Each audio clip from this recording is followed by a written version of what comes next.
Pernah ngerasa nggak sih kayaknya waktu tuh kurang terus? Rasanya kita ini lari-larian terus, nyoba masukin lebih banyak kerjaan ke hari-hari yang entah kenapa malah terasa makin pendek. Nah, kali ini kita akan coba lihat sebuah cara pandang yang radikal banget yang bisa ngubah total cara kita ngelihat waktu. Berdasarkan buku Oliver Burkeman, 4.000 Minggu. Oke, yuk kita bedah bareng-bareng. Kita mulai dengan kutipan dari filsuf Romawi, Seneca. Gila ya, kutipan ini tuh kayak nangkep banget dilema zaman sekarang. Padahal ini udah ada dari ribuan tahun lalu. Kita habisin banyak banget waktu buat nyiapin masa depan, sampai kita lupa buat bener-bener hidup di masa sekarang. Nah, ini dia jebakan yang mau kita bongkar. Oke, kita mulai dari akarnya dulu ya, masalah utamanya. Kita semua kan berusaha keras banget buat jadi lebih efisien, tapi anehnya kita malah makin ngerasa kewalahan. Nah, kita coba bongkar, kenapa sih usaha kita itu malah seringnya jadi bumerang? Nah, ini dia nih paradoks utamanya. Coba bayangin deh waktu itu kayak ban berjalan di pabrik yang nggak pernah berhenti. Setiap kali kita jadi lebih produktif, nyelesain tugas lebih cepat, ban berjalannya itu bukannya melambat, malah makin ngebut, ngasih kita tugas-tugas baru. Jadi ya makin efisien, malah makin sibuk. Dan ini tuh bukan cuma teori loh. Kutipan dari Malcolm Harris ini ngegambarin jebakan produktivitas dengan pas banget. Ini gambaran soal rasa lelah yang sampai bikin lumpuh, yang dirasain banyak orang sekarang. Kayak kita tuh didesain buat jadi mesin produksi, tapi ujung-ujungnya malah kita yang rusak karena tekanannya nggak habis-habis. Biar ngerti kenapa kita bisa sampai di titik ini, kita perlu lihat sedikit ke belakang gimana cara kita memandang waktu itu berubah. Dulu, buat petani abad pertengahan, waktu itu ya bagian dari hidup. Mereka merah susu pas sapinya emang perlu diperah. Nggak ada tuh tekanan buat nyelesain semuanya, karena kerjaan petani emang nggak ada habisnya. Nah, buat kita sekarang, waktu itu jadi sesuatu yang abstrak, yang harus kita taklukkan, kita isi.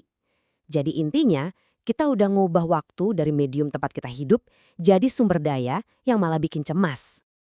Oke, sekarang kita masuk ke ide utamanya. Satu fakta simpel yang mungkin bakal mubah cara pandang kamu soal sisa hidupmu selamanya. Ini dia nih, momen aha dari buku ini. Nah, sebelum aku kasih jawabannya, coba dipikirin sebentar. Berapa lama sih dalam tahun, bulan, hari? Kita seringnya ngukur kayak gitu kan? Tapi ada cara lain yang lebih nampol buat ngelihatnya. Jawabannya, 4.000 minggu. Kalau kamu beruntung bisa hidup sampai 80 tahun, rata-rata cuma segitu waktu yang kamu punya. 4.000 minggu. Cara Oliver Burkeman ngegambarinya tuh nusuk banget. Dan emang rasanya gitu kan. Kita punya rencana dan ambisi yang kayaknya nggak ada batasnya. Tapi waktu yang kita punya buat wujudin itu semua, rasanya terbatas banget. Tapi tunggu dulu. Tujuan angka ini tuh bukan buat bikin kamu jadi depresi loh. Justru sebaliknya, ini tuh sebuah pembebasan. Pas kita sadar betapa singkatnya waktu kita bisa berhenti nyoba ngelakuin hal yang mustahil, yaitu ngelakuin semuanya, dan mulai fokus ke apa yang benar-benar penting. Terus gimana dalam caranya kita hidup dengan kesadaran baru ini? Jawabannya adalah dengan mulai menerima keterbatasan kita. Yuk kita lihat apa sih maksudnya itu? Nah, ini dia perubahan mindset yang paling mendasar. Daripada terus-terusan ngerasa bersalah karena nggak bisa ngerjain semuanya, kita justru secara sadar milih apa yang mau kita fokusin dan apa yang bakal kita cuekin. Ini soal bikin pilihan yang disengaja, bukan nyoba menang di permainan yang emang nggak mungkin kita menangkan.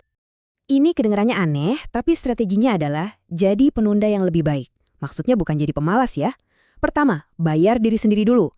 Sisihin waktu buat proyek paling penting kamu tiap hari, bahkan sebelum kamu buka email. Kedua, batasi jumlah proyek besar kamu. Mungkin cuma 2 atau 3 aja. Ini maksa kamu buat fokus dan beneran ada kemajuan. Ketiga, dan ini yang paling susah nih, tolak hal-hal yang ya lumayan lah. Godaan-godaan inilah yang sering ngejauhin kita dari hal-hal yang bener-bener hebat. Lalu, kalau kita berhasil nih ngelakuin semua ini, hidup kita bakal kayak gimana? Nah, inilah hasilnya. Sebuah kehidupan yang terasa jauh lebih merdeka. Mari kita lihat bentuknya kayak apa. Salah satu kunci kebebasan itu adalah dengan melakukan apa yang disebut aktivitas atelik. Kedengeran ribet ya? Gampangnya gini, kata ini dari bahasa Yunani telos, artinya tujuan.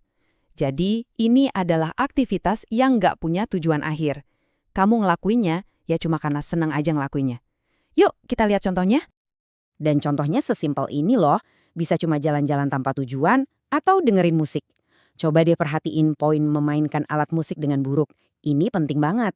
Di dunia kita yang super obsesif sama pengoptimalan dan hasil, ngelakuin sesuatu yang kita nggak jago-jago amat itu rasanya bebas banget.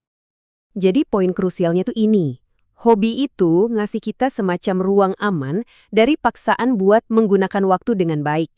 Ini semacam pemberontakan kecil yang bisa kita lakuin setiap hari. Ini cara buat ngingetin diri kita sendiri kalau hidup itu bukan cuma soal mencapai tujuan, tapi soal menikmati pengalamannya itu sendiri. Kita tutup pembahasan kali ini dengan satu pertanyaan. Pertanyaan ini benar-benar jadi inti dari filosofi 4000 minggu. Kalau kita nggak terlalu terobsesi sama hasil di masa depan, entah itu promosi, rumah idaman, atau bahkan warisan, apa ya yang bakal kita lakuin hari ini cuma buat hari ini aja?